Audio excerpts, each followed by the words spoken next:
The best of the worst countdown. Well, that was a lot of fun. And the crown jewel of that third tier was The Terminator.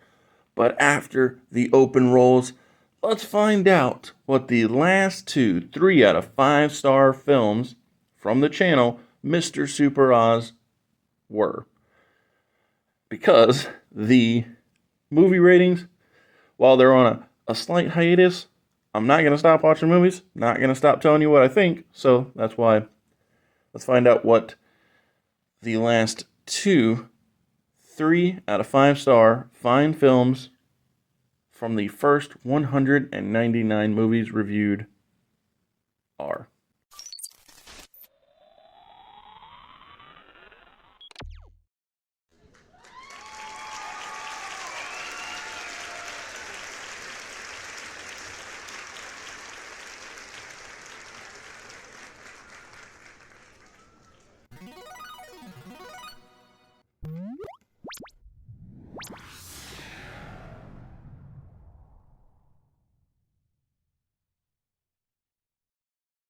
$132, that being Independence Day.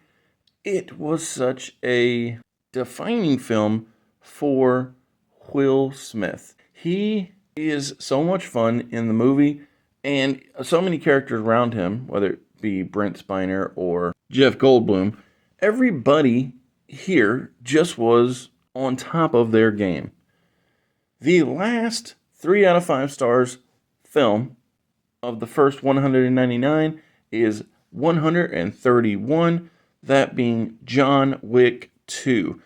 I thought it was fine because compared to the original and then what was to come, it I found to be lacking, but not terribly so. It was just absolutely fine. When you set your bar so high, it's easy to fall short. The first 4 out of 5 stars film, the beginning of the good, Ant-Man and the Wasp: Quantumania, I thought was a good movie. It accentuated Kang, and it also finished up story of Hank Pym from the start of the Ant-Man trilogy. And so, yeah, I thought it was a good movie. 129. Perhaps the most, or definitely among the most surprising movies that I've reviewed for the channel. And I always love when that happens, where I have such low expectations that Jingle All the Way thoroughly blew them away. This movie was not only a good complimentary follow-up to the original in theme, but not characters, but it also just showed me a new side of Santino Marella, which is good because I always thought he was a little one-dimensional, and Larry the Cable Guy had a lot of heart. Number 128, Mortal Kombat Legends Cage Match. This animated feature starring Joel McHale was bright, it was vibrant, it was fun, it was wacky, it was ludicrous. It was set in kind of a Miami Vice type era, and it was good. 127, Orange County, starring Jack Black and Colin Hanks, was a coming of age comedy, and yeah, it was good. It wasn't genre changing. It fit within a lot of the tropes, but that's what is to be expected of that style of movie and era. Yeah, it was good. Number 126, Couples Retreat, starring Vince Vaughn, Jon Favreau, and a host of others. It surprised me with the depth of characters, and I enjoyed what they had going on. I mean, Jason Bateman is always great to have on screen, and yeah, the movie was good. 125, the culmination of the Justice League Crisis on Infinite Earth This is part 3, and this was where it finally all came together and made sense. And in the movies, the prior movies' defense, the books that all 3 of these were based on were massive and did a lot of work, so they had a lot to fit in there. 124, The Condemned 2, starring Randy Orton, and it took the concept that was laid out in the first film, made it grittier somehow, even more close quarters, more hitting home, and again, it wasn't a copy-paste, which is what I assumed it would be. It surprised me with how not identical it was to the first film. 123, Ultimate Avengers. This setup film did lots of really good work setting up the characters in this world. And my only real issue with it was I never need you to set up the Avengers for me. I know who Captain America is, I know who the Hulk is, I know who Iron Man is. So while the movie is good, it fell short of anything more than good because of it felt like it was a movie made for a beginner, somebody who isn't already in the club. 122, Superman 3. This movie was the Richard Pryor show. Don't get me wrong, Annette O'Toole also did good work, and Christopher Reeve delivers as Superman, but the thing that stood out most in Superman 3 was Richard Pryor. 121, The Super Mario Brothers movie. This animated movie was a pleasant surprise. And I thought it was very good for what it was. Execution was better than I expected, with all of the little nods to different games, whether it be Mario Kart or the way that blocks interact or different things like that. So, yeah, Super Mario Brothers movie was good. 120, Bullet Train.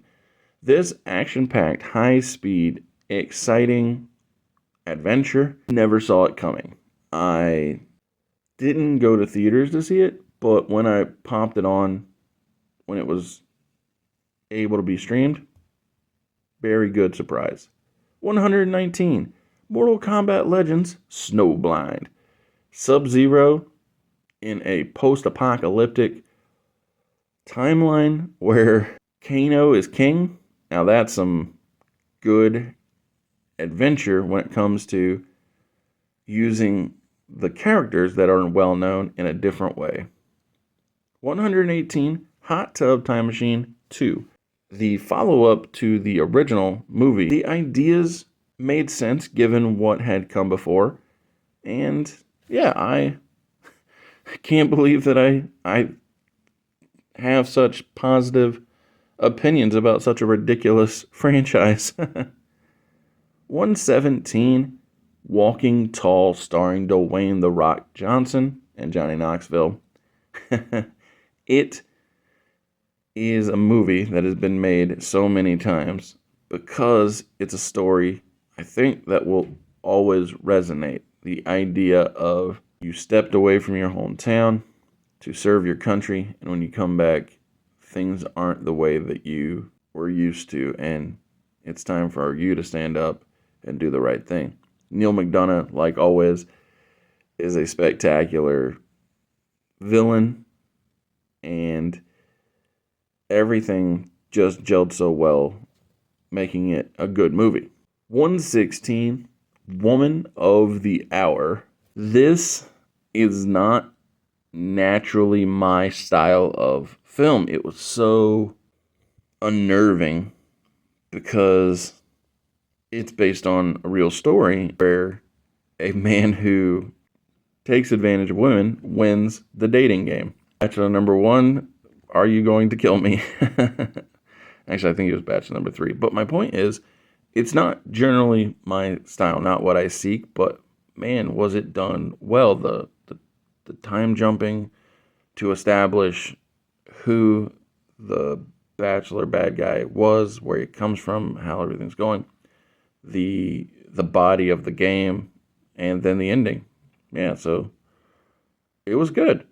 115. Beetlejuice 2, unlike so many things, and, granted, when I say this, it's only due to the luxury of Beetlejuice 1 happening, but Beetlejuice 2, unlike many things, did not waste time explaining the lore of the world. We just come in, they assume you understand, because it's pretty safe to assume if you're watching Beetlejuice 2, you've watched Beetlejuice, and it's just off to the races, to fun, action, adventure, crazy, paranormal stuff. 114, Hulk versus Thor. Such a fun trip where Loki takes over the Hulk husk and Bruce Banner is separated from his smashing machine. It's good to see Bruce Banner use his intelligence, and Thor is just Thor in this thing. Hammer all the time. Good stuff. Number 113, Rise of the Guardians. This was a film that I won't say avoided necessarily, but didn't think I'd enjoy as much as I did. And so with that, this Chris Pine and crew holiday adventure turned out to be very good. Number 112 is the complete and absolute opposite of the Rise of the Guardians. And what I mean by that is this isn't something I avoided. There was never a part of me that thought, oh, I won't like this. No. Detroit Rock City was introduced to me at a young age by my neighbor. And it was just one of those things where it's like friends there for friends, working together to achieve something. In this case, going to a Kiss concert. But it's one of those things where it's like, oh, this is so good seeing friends be there for one another. Number 111 is Split.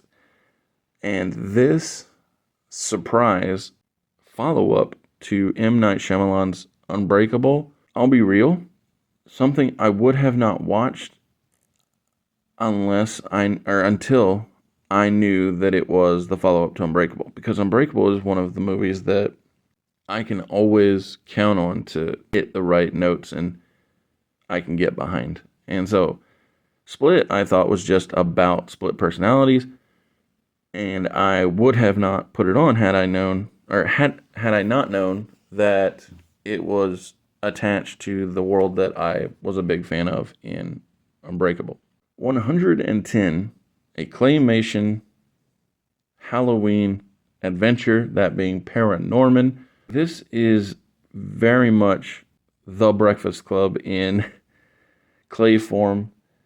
You got the jock, you got the preppy girl, you got the geek, the heavy kid. It's funny that you can see the inspirations in the animation. 109, Ministry of Ungentlemanly Warfare. It's such a good, fun film where you get Wesley from The Princess Bride both hiring and guiding Henry Cavill's Superman and Jack Reacher with a crew to stop the Nazis from winning World War II. I mean, who isn't into that idea? 108, Scooby-Doo, the original live-action movie from James Gunn. Upon watching this, thought James had the ability to treat long-lasting characters with precision, because is there anybody who doesn't love Matthew Lillard as Shaggy? I mean, come on now. The cast in this is so much fun, and while yes, the ending is a little lacking, the movie in general is pretty good. 107, Ghostbusters Frozen Empire. So this is the lowest rating for a Ghostbusters film that didn't come out in 2016. And it is also the most recent Ghostbusters film. And part of me thinks it may have been the end of the original heroes. You never really know until you know, but it seemed like it could be a goodbye to the original Ghostbusters with the conclusion. 106, Jingle All the Way. It's funny, so this is not a movie that I grew up watching. It was only because Mrs. Super Oz did grow up watching Jingle All the Way that I watched it later in life, but it's definitely a good movie. The premise is entertaining. The idea of Arnold being, oh, just middle America dad going out to get a toy and then getting into all these hijinks, that's quality. 105, The Condemned, starring Steve Austin and Vinnie Jones. When this movie came out, I'm pretty sure that streaming wasn't what they thought streaming was. So the creators made presumptions about the way the world would be. Steve, I mean, my goodness, I'm surprised he didn't become a bigger box office draw because he just has presence. 104 Vacation Friends. This John Cena vehicle is so ridiculously fun that I wouldn't be surprised if they make a Vacation Friends 3 and a 4 because the way that these couples interact, it's quality. 103 is Fantastic Four. The Chris Evans album. The 2005 Fantastic Four is in this position because as of now, it's the best Fantastic Four movie I've watched. I've not yet watched the 2025 version, and I don't recommend anybody watch the 2015 version. 102, Star Wars, Revenge of the Sith. It is beautiful. It's the culmination, it's the creation of Darth Vader. It's not great, and it's not spectacular, but it is very good. 101, Planet Hulk.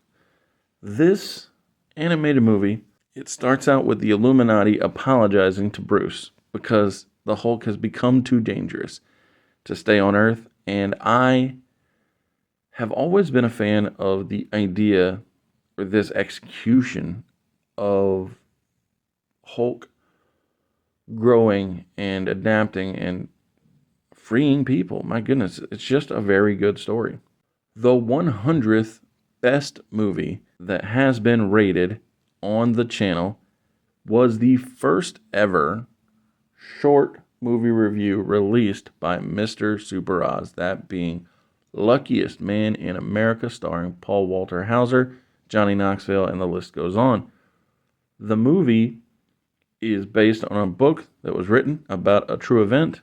It's very good in how they present this story, and I'm a fan. 99 is 12 Rounds, starring John Cena, and this movie is good because what it does is a WWE Studios version of Speed. It's a WWE Studios version of Die Hard 3.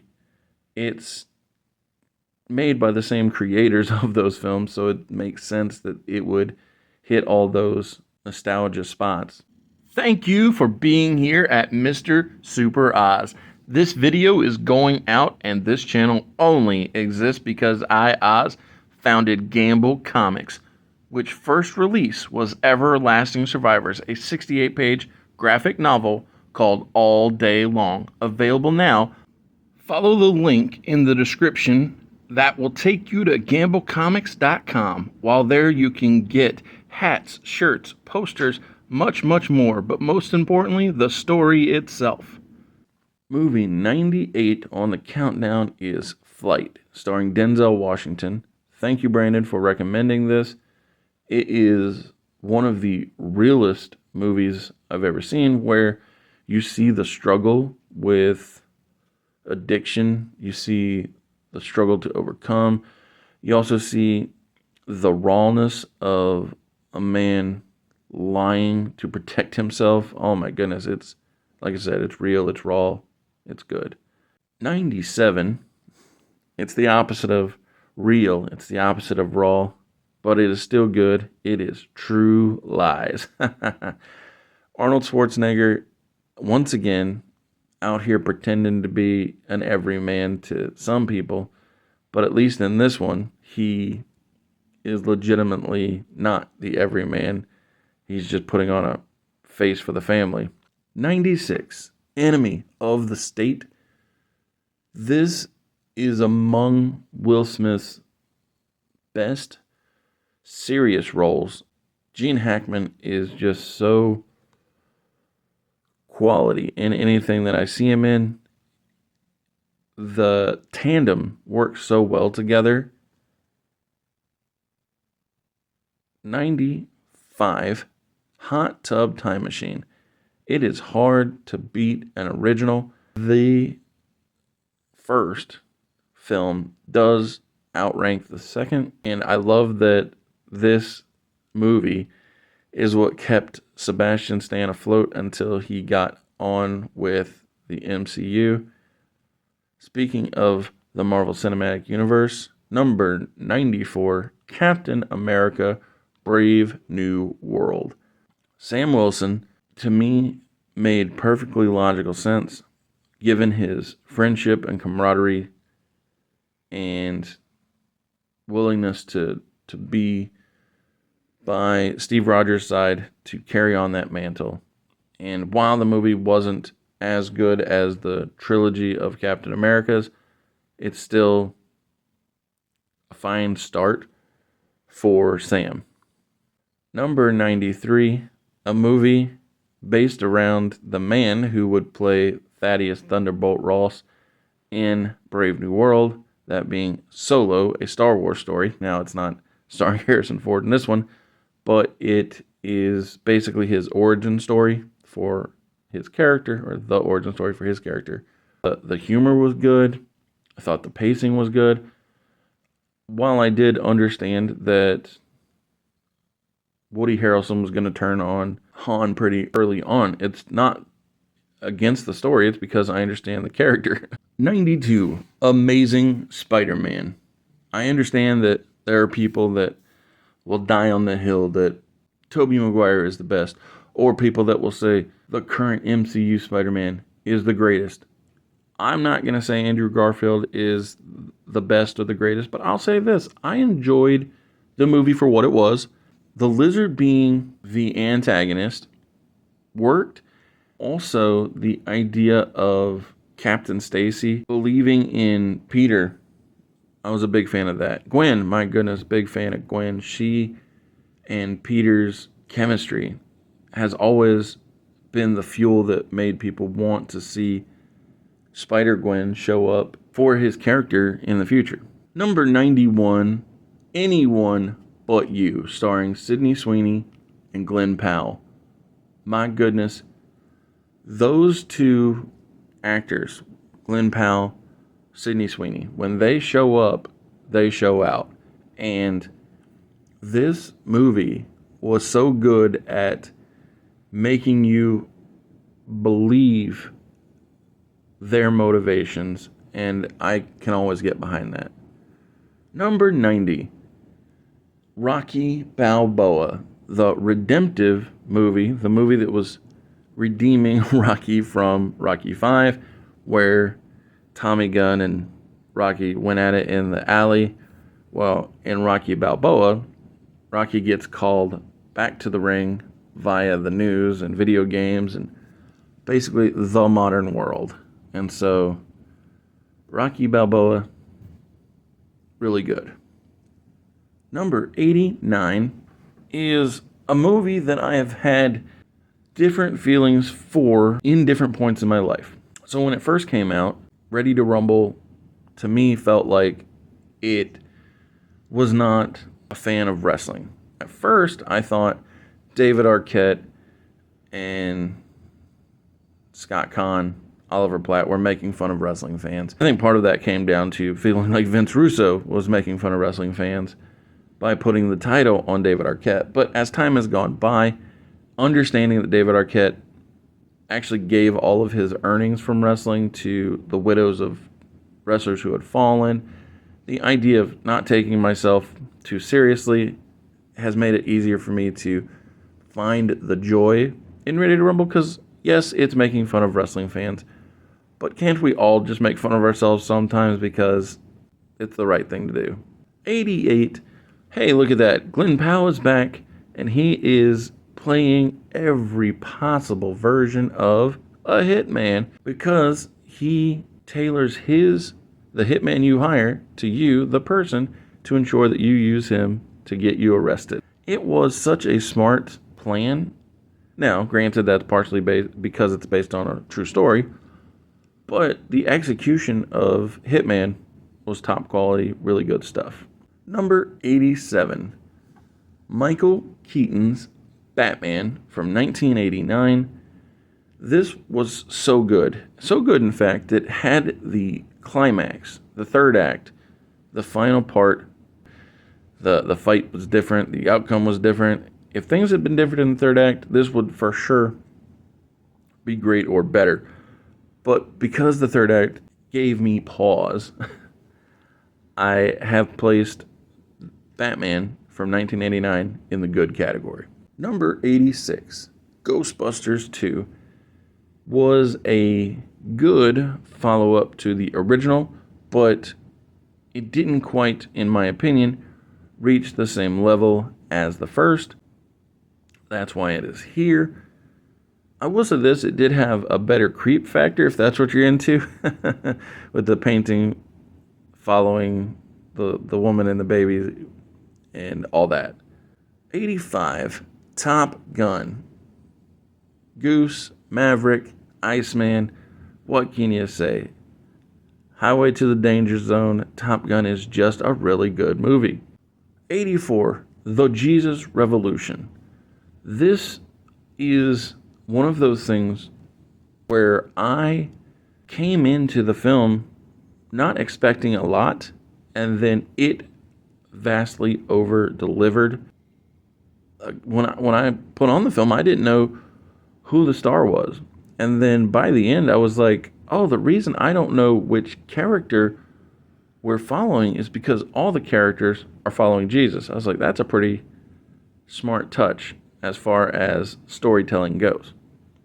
83, Demolition Man, starring Wesley Snipes and Sylvester Stallone. They are in a future, well, a future that it feels like we edge ever closer to as time goes by. Let's hope that it doesn't go that way, because Dennis Leary is right. Freedom is the way, not the sanitized, every restaurant being Taco Bell concept. Number 82, God's Not Dead, the original in the franchise.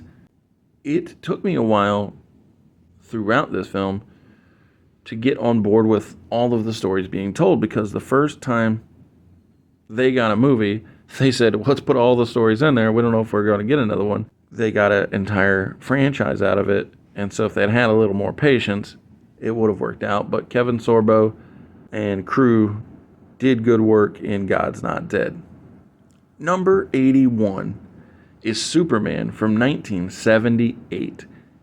While I would have trimmed the first 45 minutes to be a little tighter, let's set that down to a solid 29 minutes. Instead of cutting the part where Superman goes through all kinds of stuff to get to Lex, leave that in. That's good stuff. So more Reeves, less pre-Reeves, but the movie is still very good, regardless of which version you watch or when you put it on. Christopher Reeves, Superman, good movie. Number 80, John Wick 3. John Wick, as far as a franchise goes, is just action-packed, all go all the time, big time action. 79 is not anything like John Wick. It is Hollywoodland, which is thoughtful, contemplative, from a different era but just so very good at what it does. And the last 4 out of 5 stars movie on the countdown, Captain America Civil War.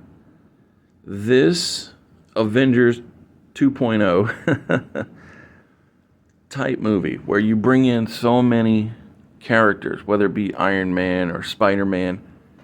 It was good, but it's funny because good in the climax to the Captain America trilogy just isn't much because the rest of the movies are so above it.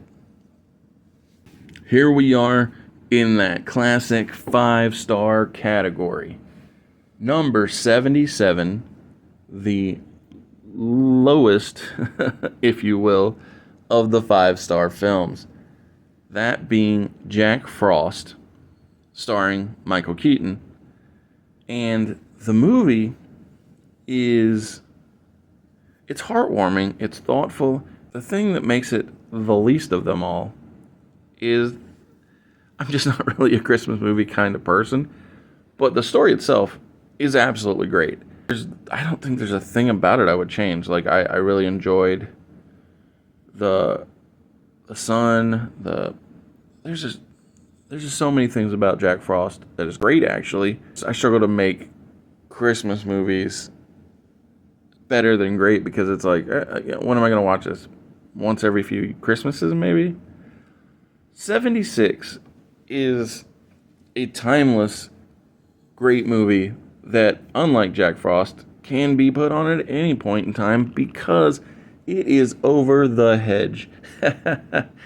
It's an animated feature which is nothing but fun, where animals work together to forage food from humans because they're being manipulated by Bruce Willis.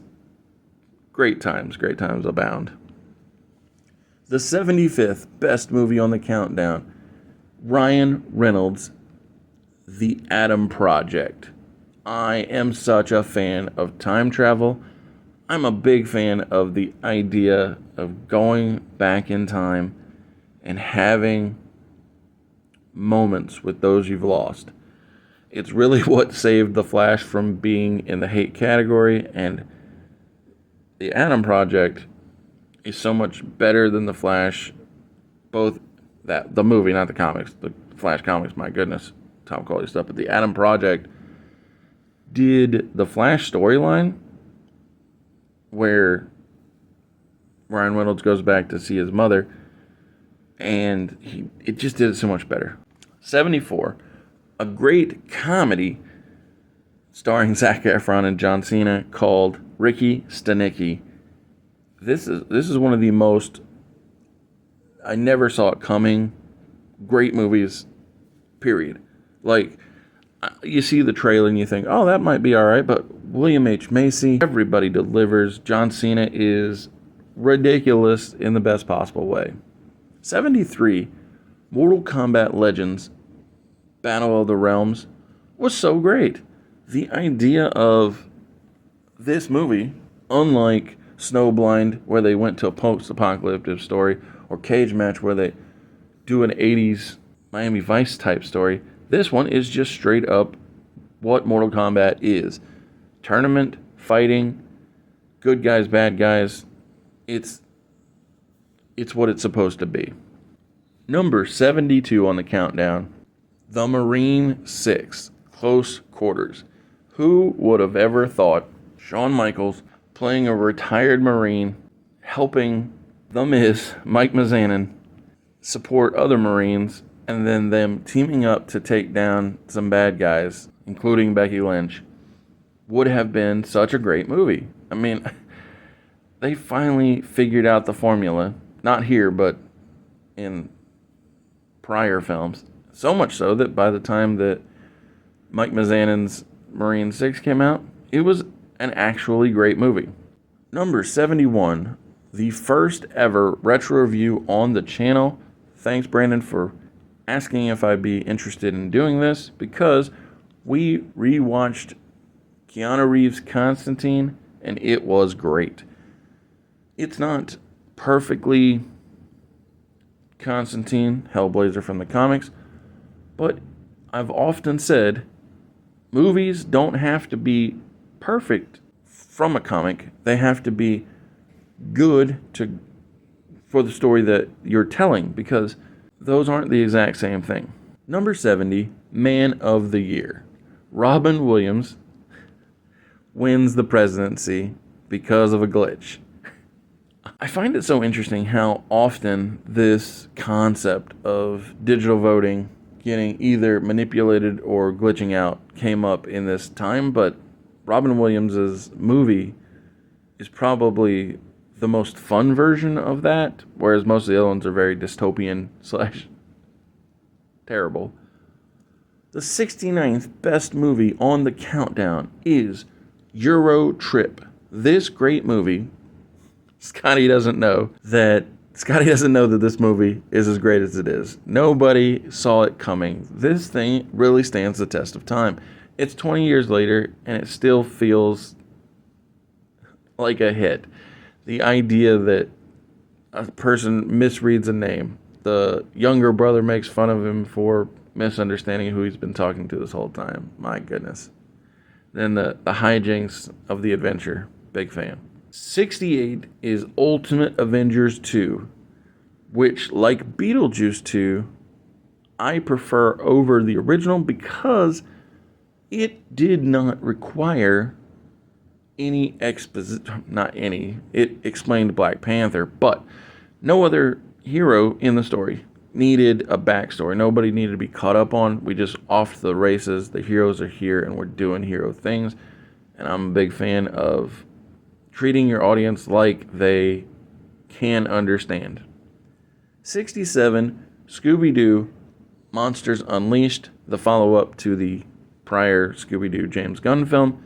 Again, to me, this one stands out as the better one because it is a callback to all of the cartoon adventures, all of the Monsters of the Week. I really enjoy that aspect of it where the audience is shown things that they know you'll understand because they trust that you're familiar with the characters. Number 66, that being the best of the mid-range graded films on the channel. So, that is The Campaign, starring Zach Galifianakis and Will Ferrell. This political comedy, it's great. It hits every time. It's dumb, fun, my goodness. And I look forward to next week's video, which will tell us who is the absolute best of the best. So far, we got the best of the worst, that being The Terminator. We've got the best of the mids, that being The Campaign. Tune in next week to find out which film is the best of the best. Later.